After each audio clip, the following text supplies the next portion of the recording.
Thank you very much. Welcome, everyone. Just a quick check here. It looks like we do have quorum.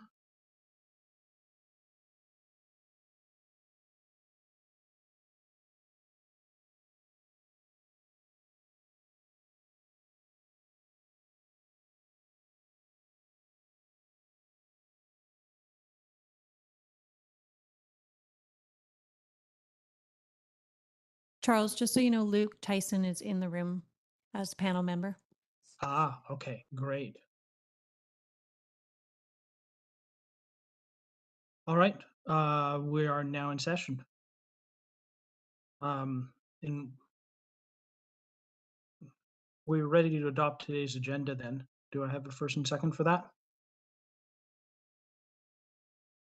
Great. Brent, seconded by Sama. All, yes? Yay? Great. Anyone opposed? Great. Can I get that agenda up on screen?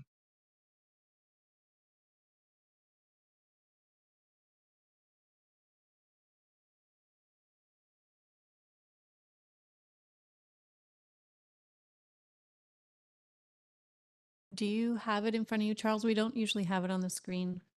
No, sorry, okay.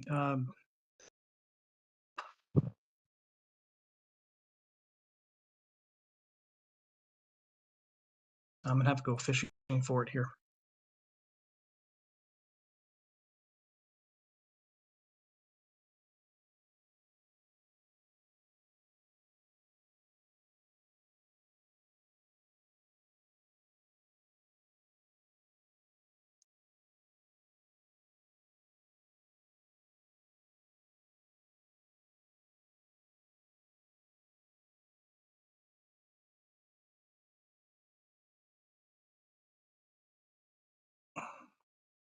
Great. So I'm assuming everyone's had a chance to look at last week's minutes. I have scanned that and I have no objections to it. We are looking for a motion to adopt the minutes from the previous meeting. Do I have a first and second on that item? Great. Jamie first, Jordan as a seconder. All aye. Anyone opposed? Great, that is passed.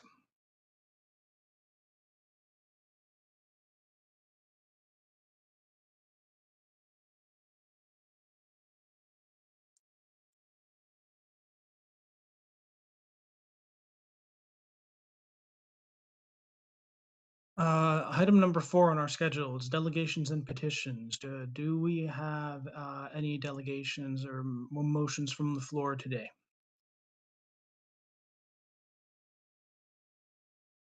No, we do not. Great, we move on. Next item is business. We have a presentation on a development proposal for 1257 Commercial Way.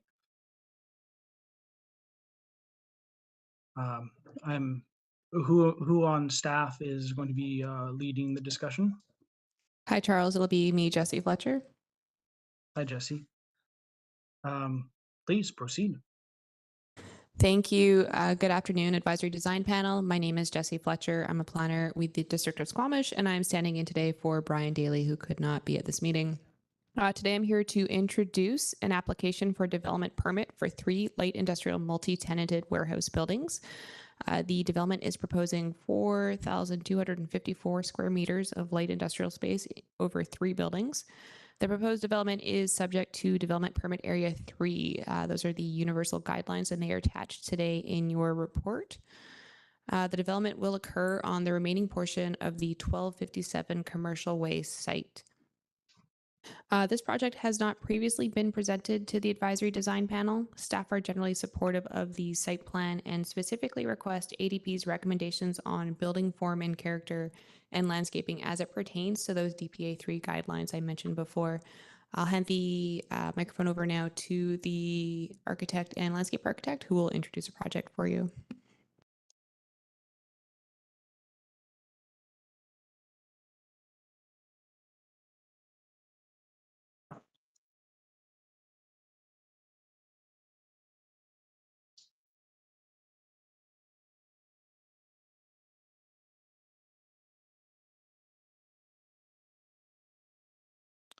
Thank you. My name is Joe Trigos from DNA. We're going to present the 1257 Commercial Way project for development permit. This is in general the concept overview that we're planning and that we're thinking about. In terms of general site planning, you can see there the 1257 Commercial Way as an infill site. The site is surrounded by light industrial buildings. 2 at the north, tilt-up panels, and 4 on the east. And then to the south, we have development by CRUs. This site fits as an infill, just filling the area between the existing sites and connecting them via drive aisles and pedestrian circulations. So as I said, the development site is interconnected with neighbor sites to the east, to the north, and to the south. So again, this is an infill site. We've put extra consideration to the transition from the building form and massing from the existing south buildings and the buildings to the north. Also, there's special attention that we're trying to achieve a very smooth and gradual change in the streetscape along Discovery Way.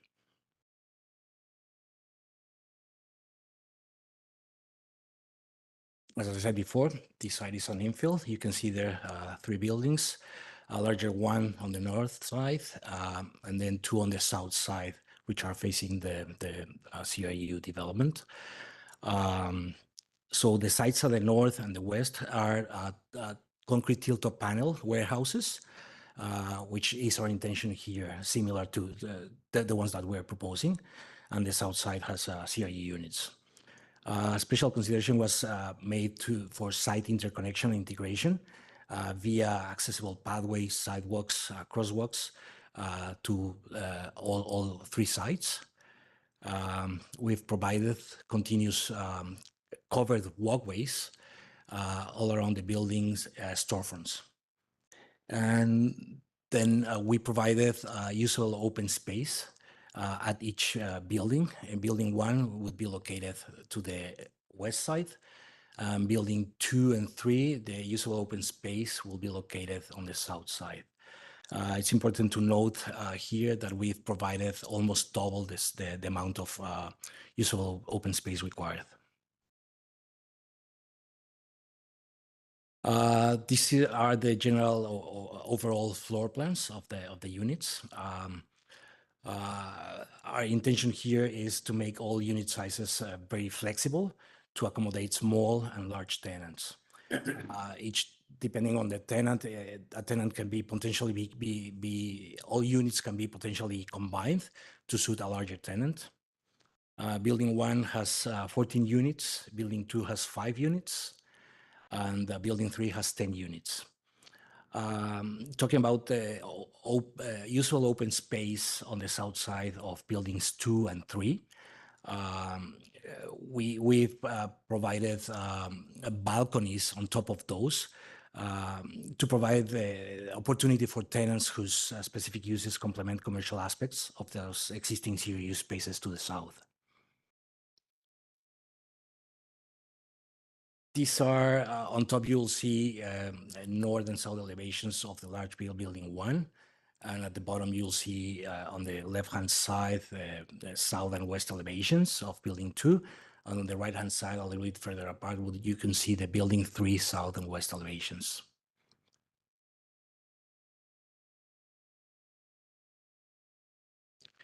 That's architectural. Let's go to landscape. Thank you. My name is Tom Barrett of Tom Barrett Landscape Architects, based in Whistler. Joe pretty much covered off the site planning and all, and pointing out that it's very much an infill site. And from my perspective, it's got a very good amount of landscape integrated into the parking areas, into the open spaces, and particularly along the roadway. and blending in the streetscape and type of planting blends in with the existing sites. But of note, you see the larger quantity of landscape parking towards the entrance of Building 3 there, and the screening between the road, the trail, the permeable paving there, and then the interior of the site. So overall, it fits well with the existing projects. Next slide. This one I'm showing, it shows the furniture that's being used on all the sites. There's a public art component in the bike racks. So they're high quality, well thought through product. Next one. And I just wanted to show kind of a style of landscaping. We remember much grasses and perennials, and mid-sized deciduous trees and such. And in a situation when you're in parking lots and your landscaping is between parking, your view is towards long-term sustainability or maintenance, or that it works over time. These ones you see work well in a rough conditions in Whistler. So we're very confident about the planting and how it'll endure over time. And I think that's all I need to say on all this. Thank you.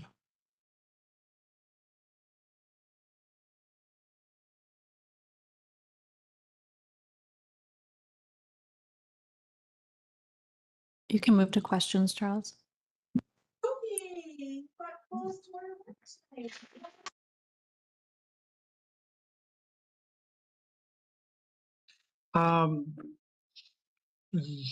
All right, panel members, I'm going to simply go in the order that I see on the display for questions to the proponent. Abri? Thanks for the presentation. Can you please describe more about the adjacent lands and the neighborhood, and what are the uses and how it's interconnected with the adjacent properties? Sure. Our infill site is interconnected with the north side by a shared drive aisle on the north side of our site, south side of the northeast face, currently under construction, almost finished.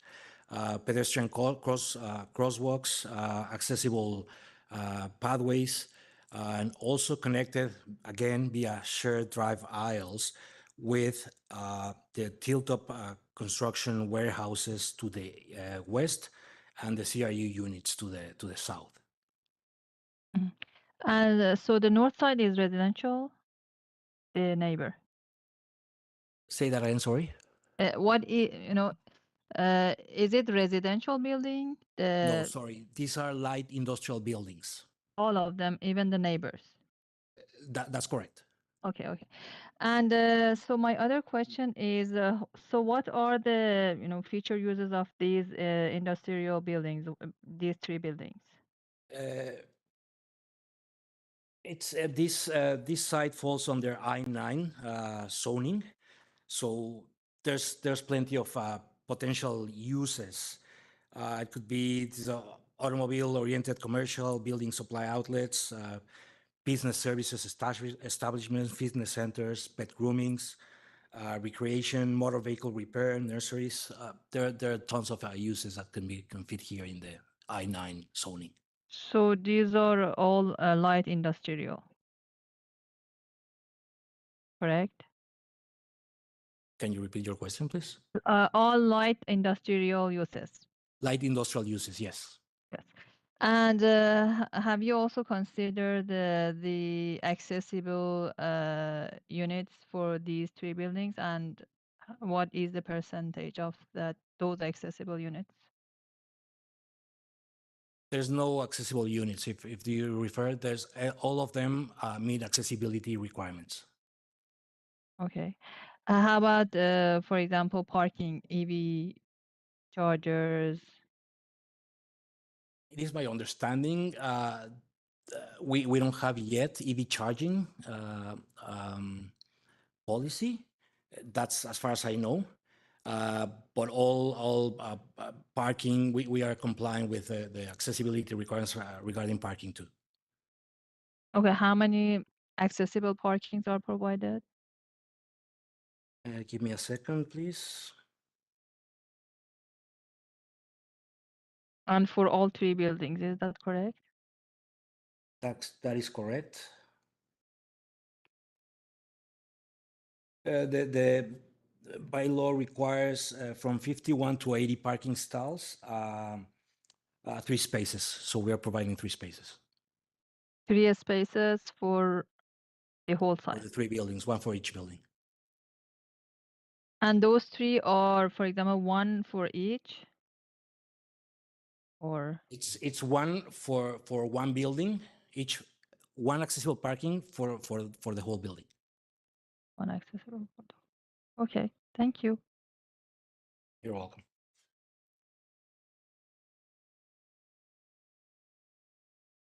Sorry, there's 4 parking stalls, so 4 accessible parking stalls.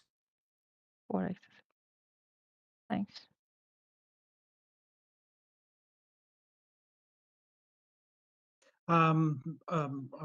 Brent?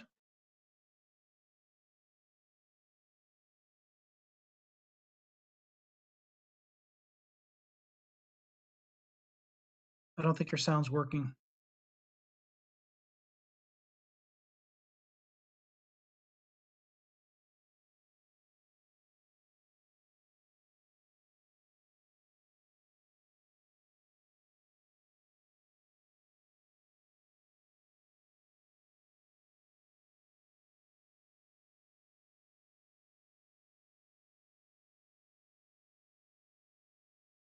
Still no sound, Brent?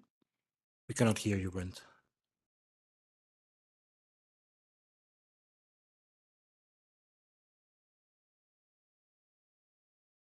Can you hear me now? Oh, Yeah. Yeah. louder, please. I'll try talking louder and let me know if this works. I'm not sure why it's not sounding great. I had a question about lot access. Looking at the site plan, it looks like there's one driveway that's solely on the lot, and then driveway to the north and to the south that both appear to be split between the parcels north and south. Just wondering if you could speak to kind of access.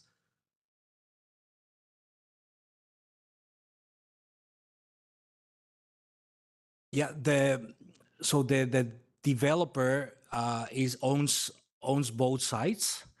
So this is treated as an infill site. So we are accessing this infill site off of Discovery Way, north of Building 1. And then there's another shared drive aisle access between the CRU units and this light industrial building complex. And so like effectively there's 3 access points for this property. Effectively, we can say there are exactly 3, 2 shared drive aisles and 1 which is more focus oriented for the trucks for loading and all the stuff, right? Okay. And then a question around the landscape and planned irrigation. It looks like there's tree plantings in the parking lot, kind of breaking up the parking lot, and just wondering if there's irrigation planned for any or all of the plantings. Yes, it is.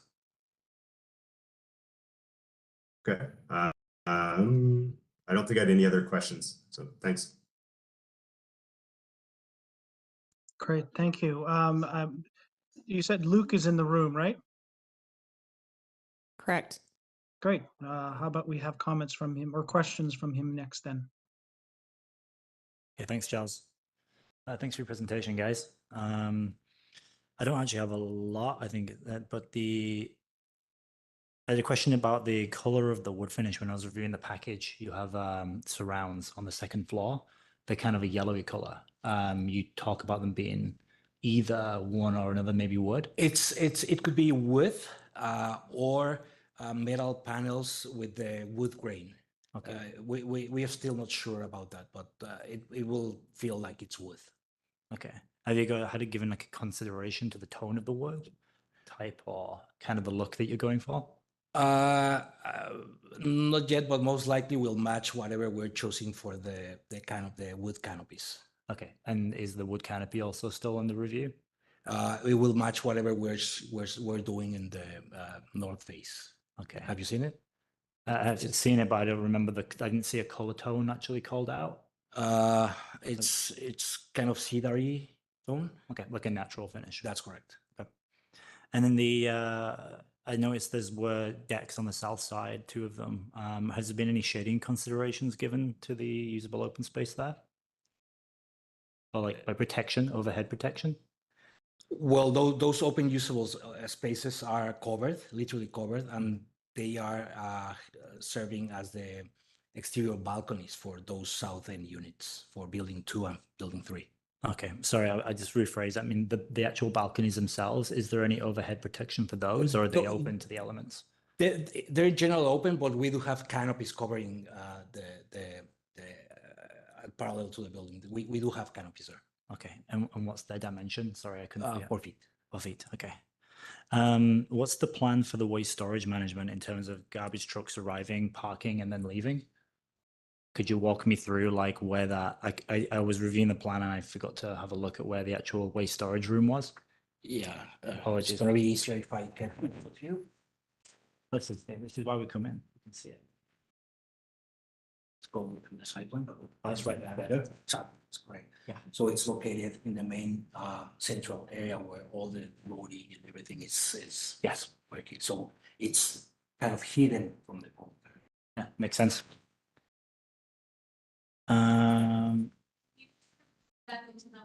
Sorry. Sure. That the recycle and garbage enclosure, it's within the truck maneuvering central drive aisle, and it's hidden away from the streets, public streets. Right? Okay, that's all my questions. Thank you. Thank you. Great, thank you. Jamie. About the parking count. So I'm looking at the drawings. Required space is 58 and provided 87. Is that correct? No, give me a sec here. Or is it more or less? So the required, yes, is 50, somewhere around here. Huh? I guess I just generally have a question about the need for this much parking. I'm sure it's a discussion with the client, but it's obviously at least 50% over what the district is looking for. Is it making up for a shortfall on another adjacent lot, or is it just a direction from the client to maximize the parking surface? Yes, in general, for example, we do the bylaw requires 58 parking spaces. These units may each different tenant may build a mezzanine, so that will increase obviously the parking count, right? So in total, we are providing 87 stalls. Okay, so it's to future-proof for a different fit out of That units. is correct. Yeah, and then the bike parking, 29 stalls, which is 1 per unit. Are those? I can't see them on the site plan. Is that 29 spaces just distributed for kind of staff within buildings, within That's the correct. units themselves? So there's no external bike parking for people visiting? There's parking. There's parking for visitors too. It's throughout the site. Is it like there are external racks? Is that what you mean? Are they same bicycles?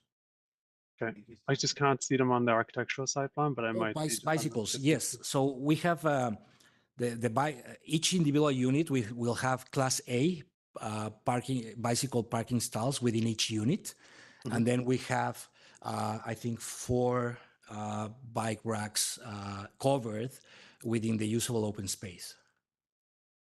Oh, okay. Yeah, I see. Yeah, Jamie, if I can just clarify the zoning requirement, there's a requirement for indoor Class A spaces, and those are the ones that are in each unit. And then the Class B are the exterior spaces, which is a different requirement, which the applicant is meeting. Okay. That's good. Then I had some questions about materiality, but I think Luke has covered that. So I think that's it for me. Thank you. Great. Jordan. Yeah, thank you both for the presentation. My questions are largely related to the site plan. Jordan, can we get you to speak up, please? Sure, is this any better? Yeah. Okay.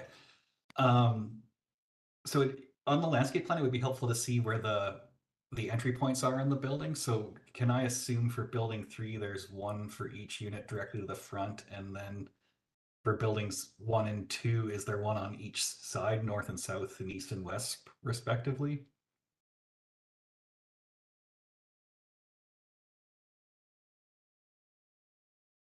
So I didn't get the question. Sorry. Where are the doors to the units? Oh, can I show again the presentation?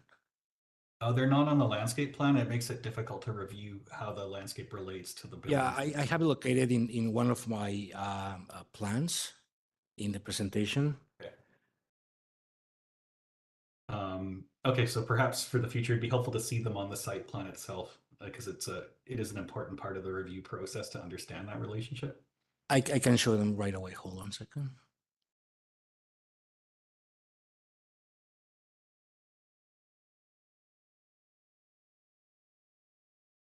Oh.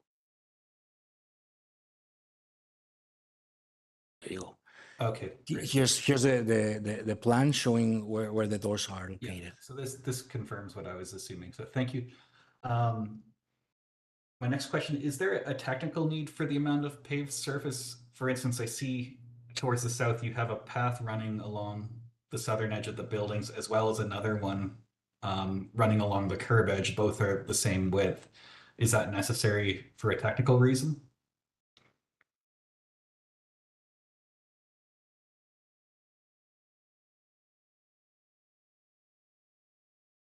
No, I think the path widths, can't tell you exactly what they are, be 1.2 or 1.5 meters.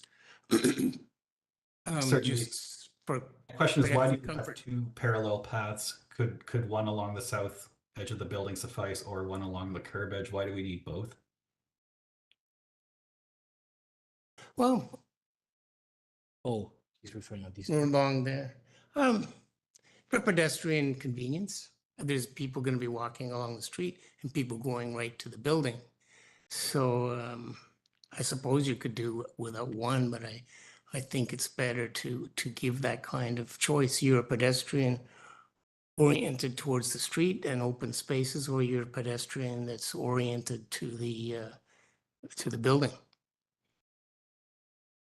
Okay, thanks. And my last question is, are any of the planters providing a stormwater management function for like clean capture or anything like that?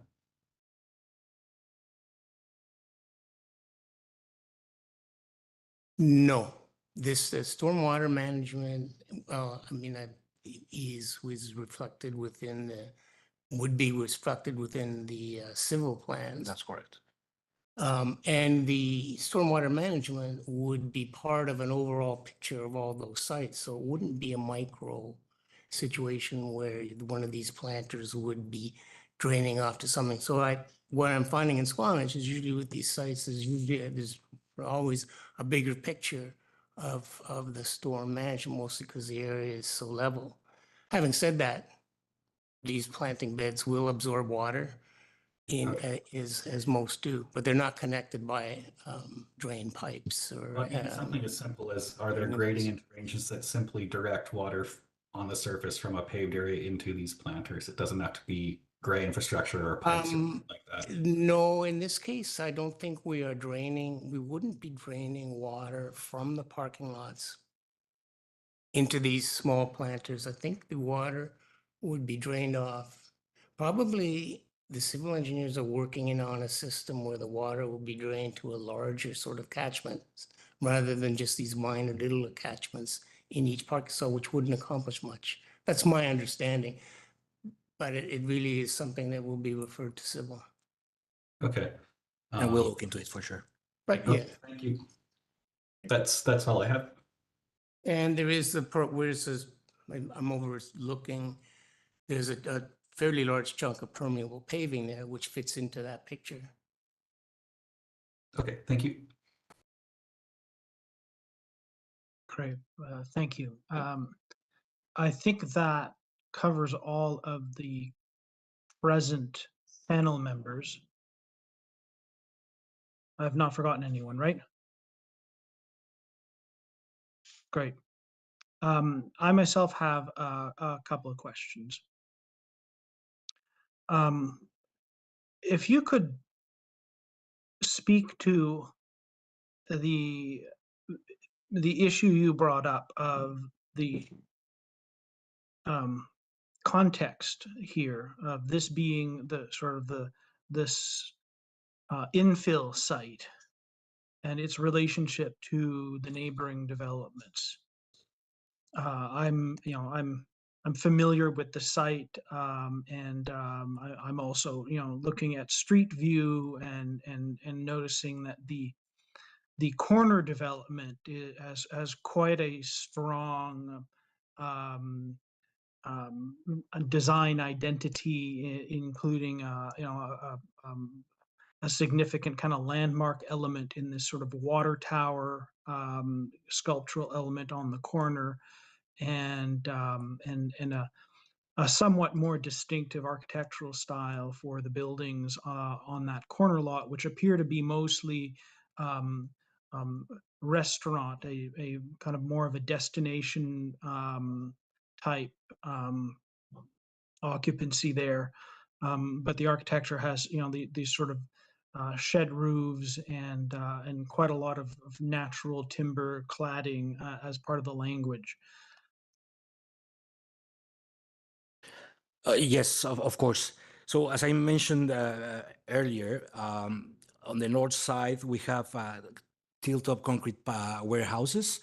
On the east side, we also have the same sort of construction, both of them light industrial. And I said that this is treated as an infill site. So the idea behind all this is to gradually make a smooth transition from those CRU units to the north side of the site, which tends to be the tilt-up warehouses. How we're achieving this is by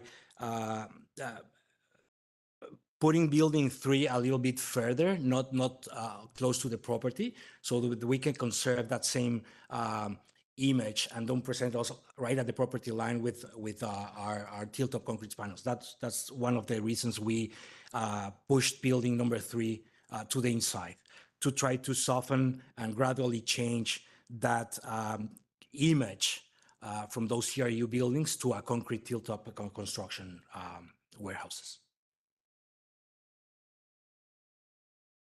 In addition to that, we've provided, of course, a bigger screening green buffer along Discovery Way, along Building 3, right?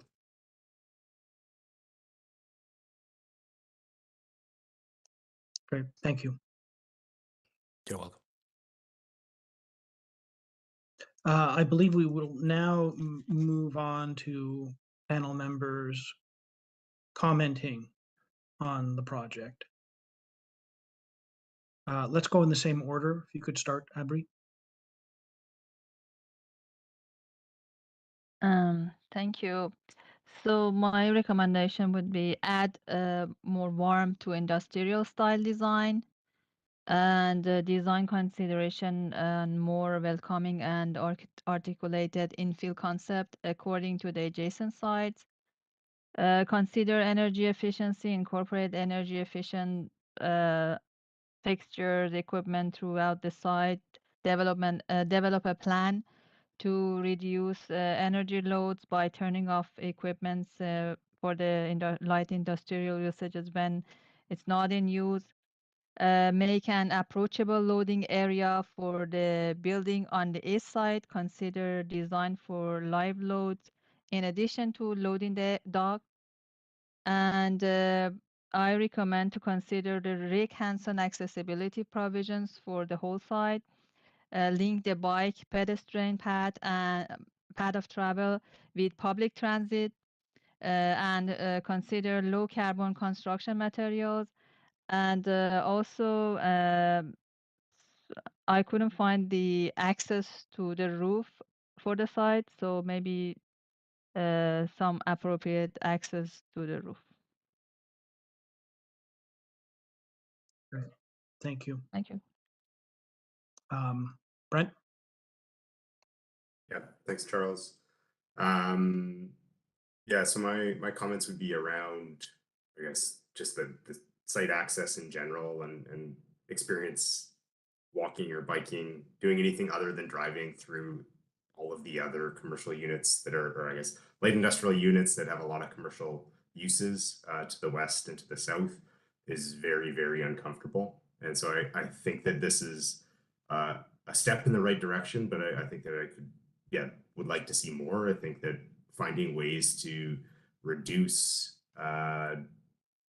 road space that's used for parking and finding ways to soften it with landscape or improving facilities for people walking and biking is something critical. And this is kind of the middle of an area that is changing in Squamish with the development of the North Yards, adding a lot of young families and people that are going to be looking to access commercial uses in the area.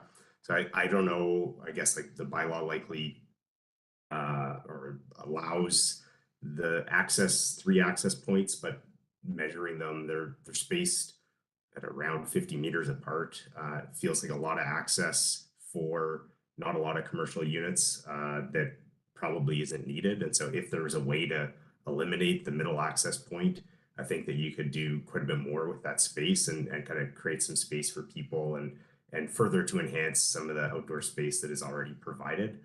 I like the softening with the landscape along the southern east edge of the property, and I think that I can remember maybe it was Jordan who was commenting on the south edge of the building, but I think like doing whatever you can with landscape to further to make that a people-oriented space would go a long ways, and that having additional sidewalk crosswalk or sorry concrete sidewalks is probably not as desirable as having places that are comfortable for people to hang out, especially recognizing the southern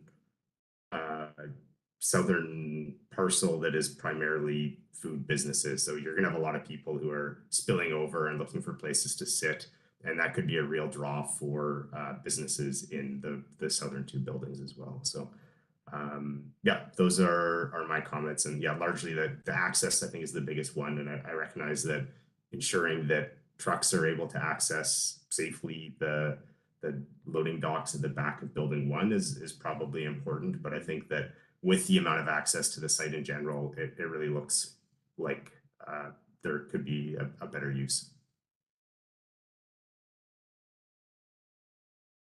Okay, thank you, Brent. Luke?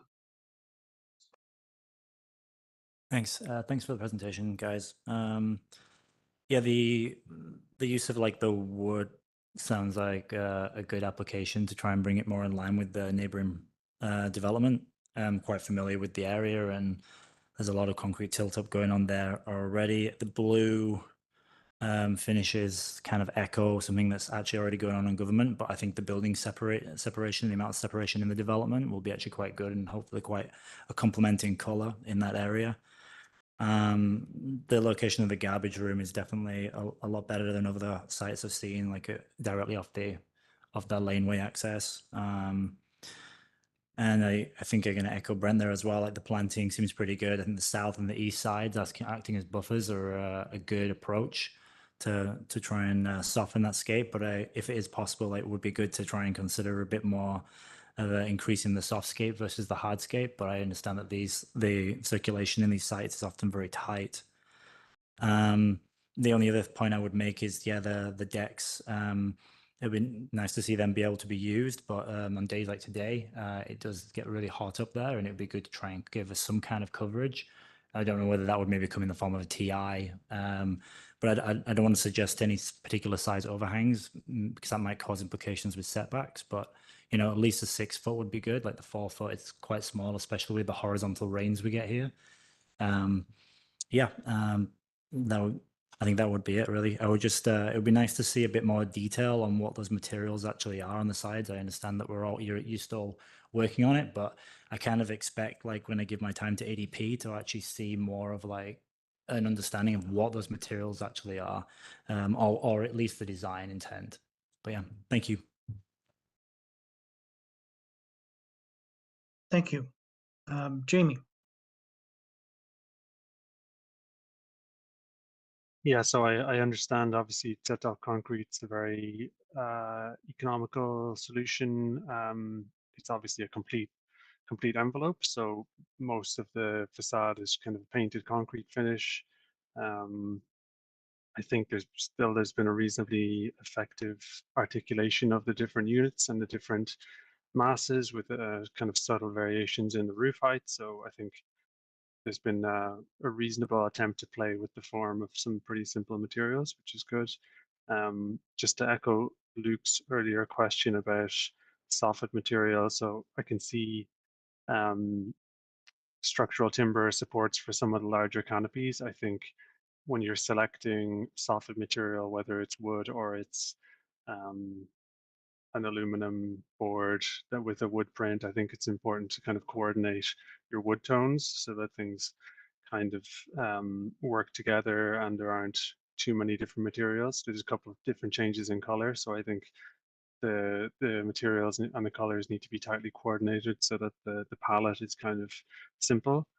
I think it's kind of a common theme that we're seeing with all this light industrial development in Squamish that these units, when they're occupied, they tend to be a little bit more sort of customer facing than what light industrial might suggest. So you see things like gyms or breweries or kind of kids play venues moving into spaces like this. And in some ways, I think some of the planning regulations haven't quite caught up with this in terms of usable open space. It still seems like some occupancies will be a little bit constrained by not having access for areas to spill out in the summertime, and the provision of bike parking, which I know it's compliant with the bylaws, but you know, the bike parking is fairly limited. It's quite peripheral and sort of remote from unit entries. So, you know, there might be some issues around surveillance and theft, and just the convenience of being able to go to, you know, building one really long run of commercial frontages. The car parking is hugely convenient because there's a huge number of parking spaces right at the front door, and the bike parking is really pushed to the edges.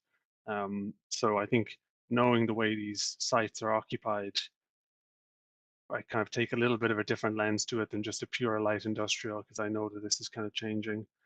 I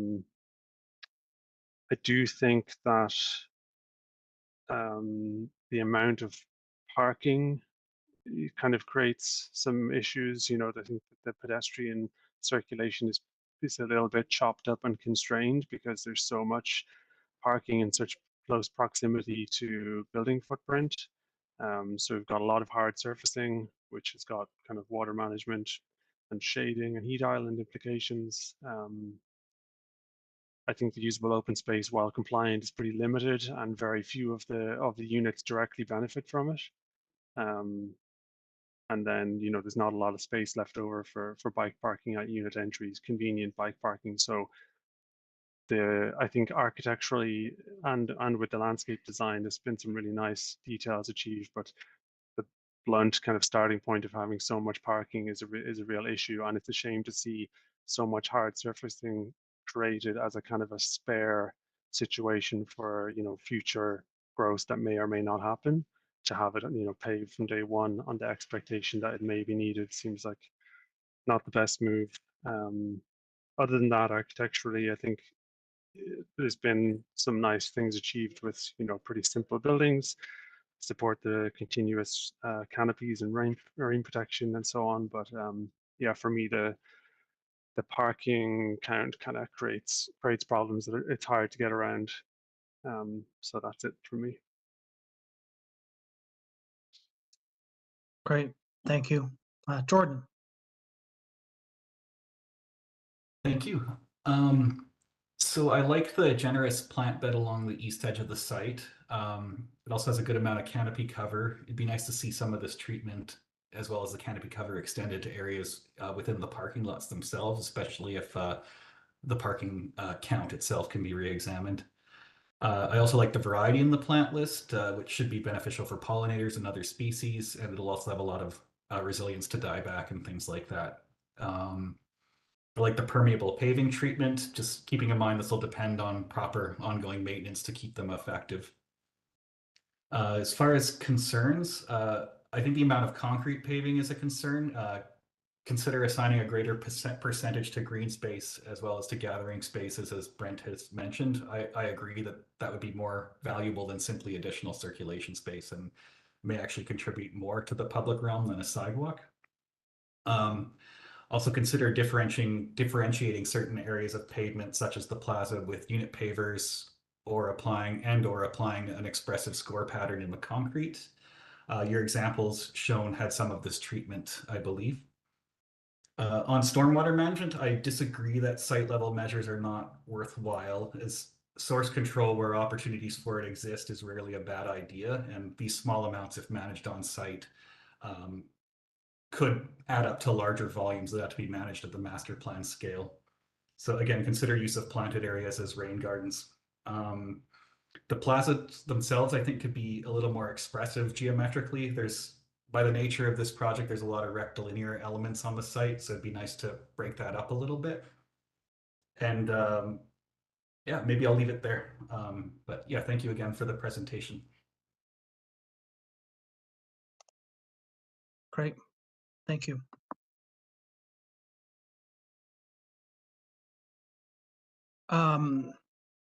Let's see here. I believe we simply are moving on now to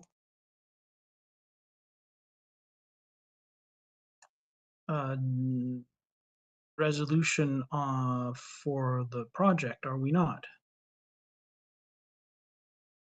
Yeah, unless you have any comments from yourself, Charles. Mm-hmm. Yeah, well, yeah, I do have comments, and I'll try to summarize the panel's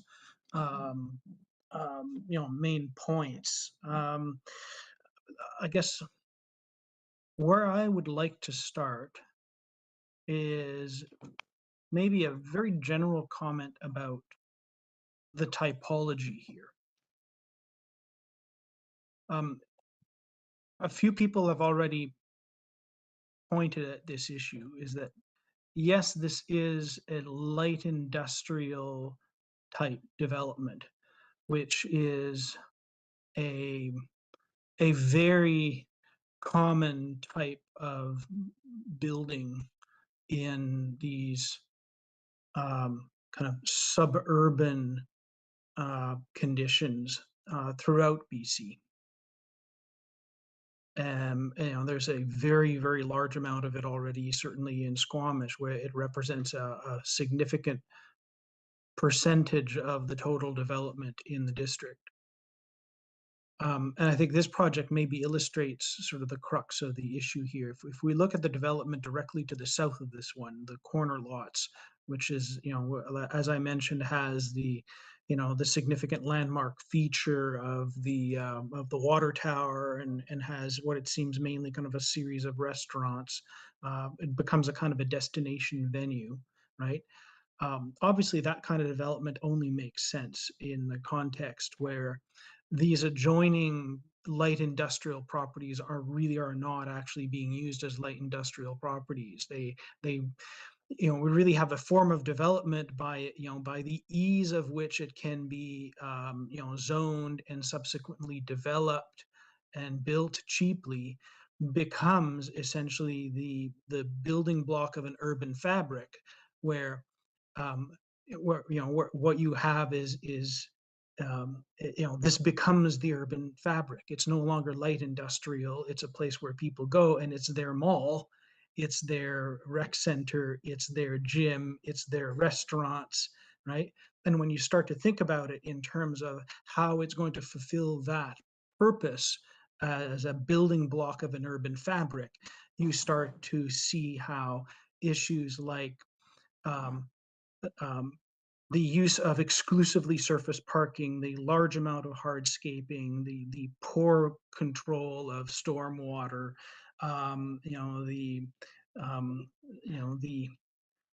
the car orientation as opposed to to pedestrian orientation. All of these things start to become much more you can start to be much more critical about them when you stop pretending that it's light industrial development when it's actually something else.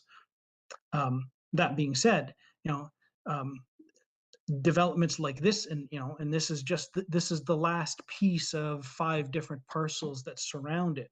I think this is this is a decent piece of infill within that development. It does try at least to blend between the more landscaped, more public plaza of the corner site into these really kind of pure tilt up warehouse types to the north and to the west. I'm wondering about the possibility with the parking issue of, if we look at this entire site and we are and we consider not only the mix of actual uses as opposed to considering it all like light industrial, we acknowledge that it's actually going to have a mix of uses, and we look at the time dependent parking demand, whether or not this site could actually have less parking and more public space.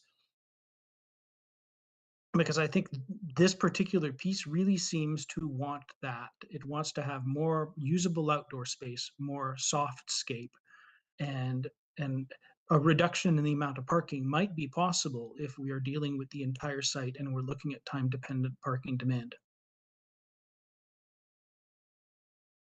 So I'm going to try to summarize the points to date. The most important one is, would be, I think everyone on the panel agreed that we would like to see a reduction of hardscape, an increase of usable outdoor space and softscape.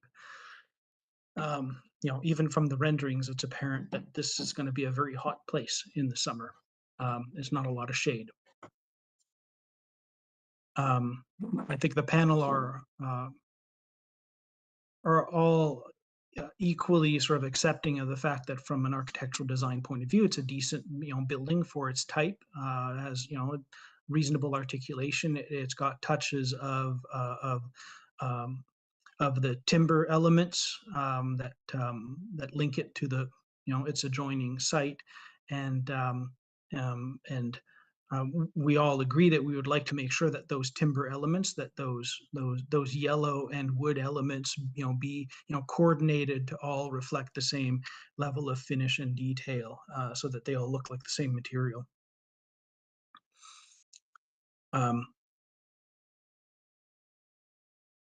I think the panel would like to expect to see more information about how stormwater is being managed for these kinds of projects. I think this project is uniquely unambitious in from its ecological standpoint of view.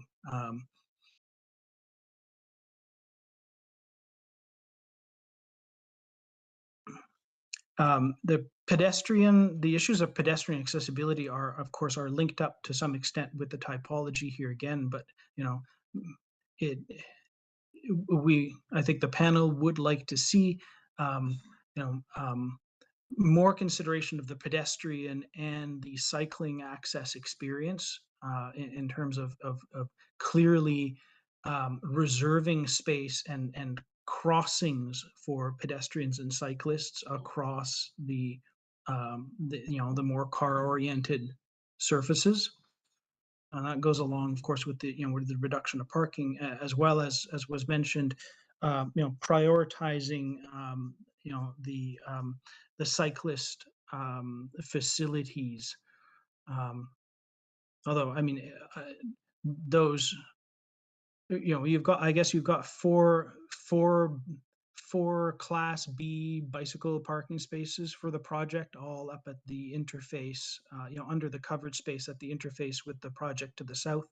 I think more than that may be required, objectively here. People are going to be coming to the site with bicycles, going to these businesses. They're not necessarily employees. They're not going to bring their bikes inside the units. There should be, more provision,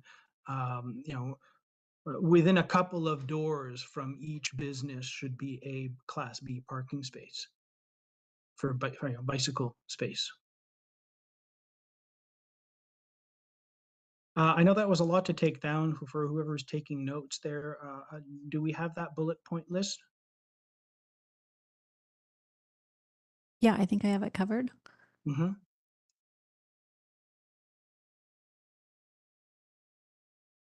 Did you want me to read it back to you?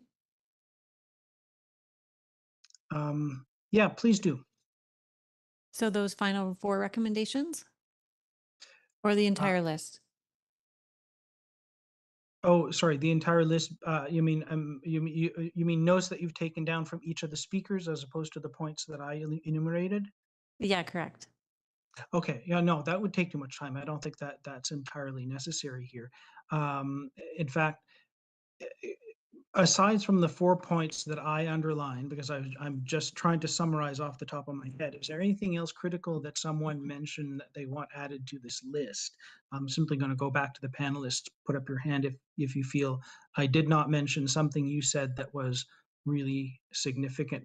I know. Well, maybe add. Luke was correct in his saying, look, more detail about the more detail about the materials would certainly be appreciated by the panel.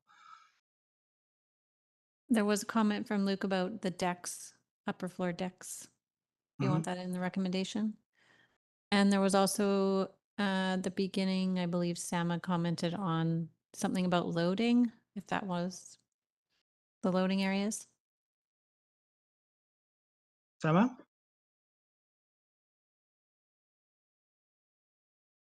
Adding live loading areas as well in addition to the loading docks, and also I think we need the loading docks on the east side because building A is the largest building and it doesn't have any loading dock on the east side.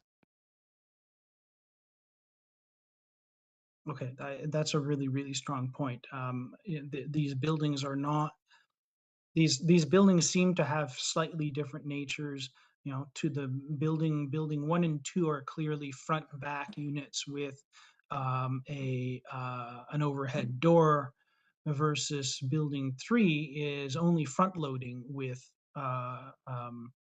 overhead doors, but not necessarily loading spaces per se. Possibly that building should have an internal corridor at the back of the units with a loading space shared for them somehow.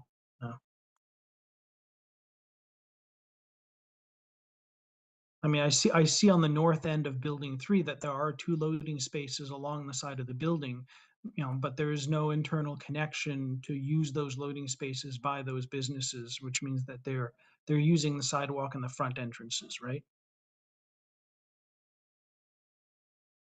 So each unit has its own loading at the front. Those, for example, building 2 and 3, those north end units have an additional loading space, right? So I think in terms of loading, we are totally covered. Right, I see. Okay.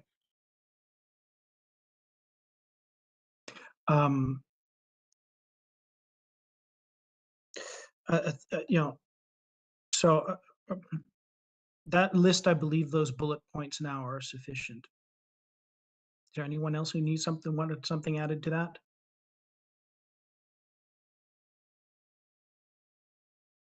Right. Do I have someone who wants to propose a motion on a resolution on, we typically have 4 options here. Our standard set of resolutions. Our first one would be an okay with no approval. Our last one would be please come back to the panel. In between would be a work with staff. I would like to propose B, in the sense that I think staff should be able to work with the applicant on. I'm open to hearing anybody else thinks about revising the parking count, but I think that this kind of goes beyond this this project, so I'm not necessarily advocating for the project to return. I think that staff could work with the applicant around increasing soft landscaping. Like there's very few small car parking spaces, which is just called a parking space in most of the rest of the world. So there's a lot of just surplus on surplus in there, which is probably working against some of the district's other goals, environmental goals and things like that. So I think that staff should be able to handle, they're able to set minimums for parking. And I think that there's sort of within the future development of this site, there's incentives to maximize parking that are butting up against other goals the district might have. So I'd like to move for B, hoping that staff will engage with that issue. But I'm open to hearing maybe from the landscape side about if they want to see the resulting changes. Happy to comment on that. Just to point of order, do we second it and then it's open for discussion, or do we discuss and then vote on it? I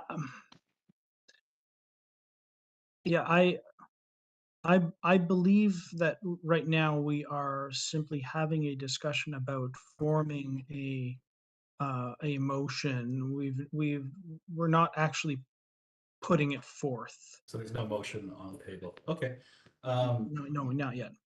In that case, yeah, Jamie, I'd agree. I guess I'm a bit hesitant in that should all of this be responded to, this could come back from a landscape perspective in a very different form than we're seeing today. So we would not have that opportunity to review it again.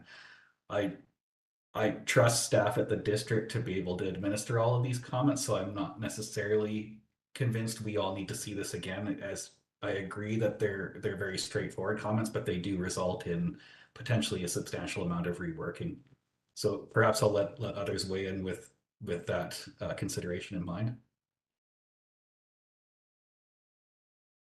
I think, sorry, I'm just going to weigh in. I think panel's given some pretty good direction on the fact that the landscaping areas are good in the south and the east. So we know that they probably likely won't move. The building orientations themselves are actually, quite good. We're talking about a potential reduction in parking from any excess that's proposed, which is hardscape, and then introduction with landscape. So it's mostly a landscape item. I really would echo Jamie and go with B myself. I would support that if anyone wanted to put that forward. Great. Well, Jamie, you started off on this, and we have a majority of the quorum already agreeing on B, myself included, by the way. So I'd say that you put forth a motion. Okay, I'll move B. Right, and Abri is seconding. And do we vote? So an aye. Do we have anyone in opposition? No, we do not. That's unanimous.